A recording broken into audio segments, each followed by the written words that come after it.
പൃഥ്വി, മോളെ എവിടെ നിന്ന് കിട്ടിയത് പൃഥ്വി?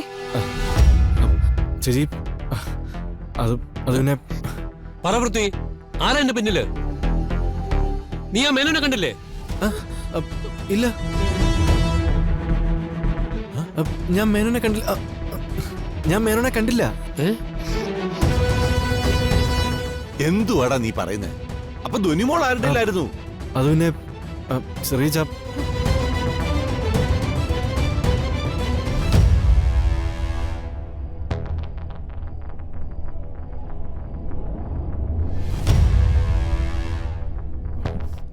ദേ, ധ്വനിമോളെ കൊണ്ടുവരുമെന്നും പറഞ്ഞു പോയ മഹദിയും മഹാനും വരുന്നുണ്ട്. അല്ല, നിങ്ങൾക്കിതെന്തു പറ്റി? ദുർഗ, വെറുതെ പൊങ്ങച്ചം പറയാനല്ലാതെ ഇവരെയൊക്കെ കൊണ്ട് എന്തിനു കൊള്ളാം? നിങ്ങൾ പറയുന്നതിലും കാര്യമുണ്ട്. പൃഥ്വിയെ പോലെ കാര്യങ്ങൾ കൈകാര്യം ചെയ്യാനുള്ള ബന്ധങ്ങളൊന്നും ഞങ്ങൾക്കില്ലല്ലോ.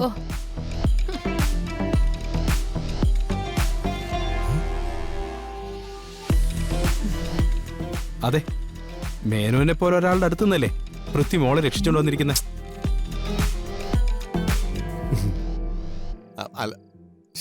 അതാണ് എന്റെ സംശയം. മേനോനെ പോലൊരു വലിയ ഭീകരന്റെ കയ്യിൽ നിന്ന് പൃഥ്വി എങ്ങനെയാ കുഞ്ഞിനെ ഒറ്റയ്ക്ക് രക്ഷിച്ചത്? പറ പൃഥ്വി, നീ എങ്ങനെ എന്റെ ധ്വനിമോളെ രക്ഷിച്ചേ? അത് ചേച്ചി, ഞാൻ പിന്നെ അത് എങ്ങനെ രക്ഷിച്ചു എന്നതില് എന്ത് കാര്യം? ഇതുപോലൊരു അവസരത്തില് റിസ്ക് എടുത്ത് കുഞ്ഞിനെ രക്ഷിച്ചതിലല്ലേ കാര്യം.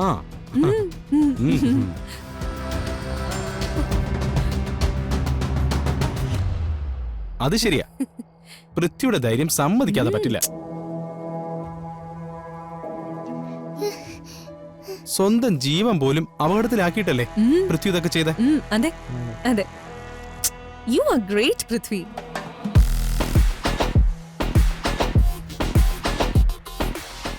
ഈ കുടുംബത്തിന് വേണ്ടി മരിക്കാൻ പോലും തയ്യാറായവനാ എന്റെ മോൻ.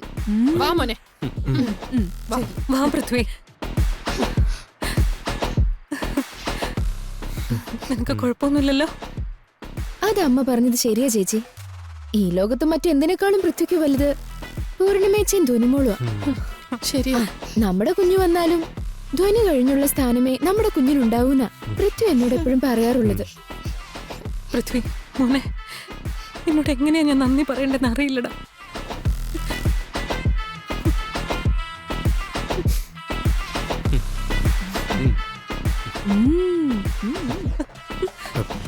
എന്തിനാ ചേച്ചി, ഞാൻ എന്റെ കടമയല്ലേ ചെയ്തത്.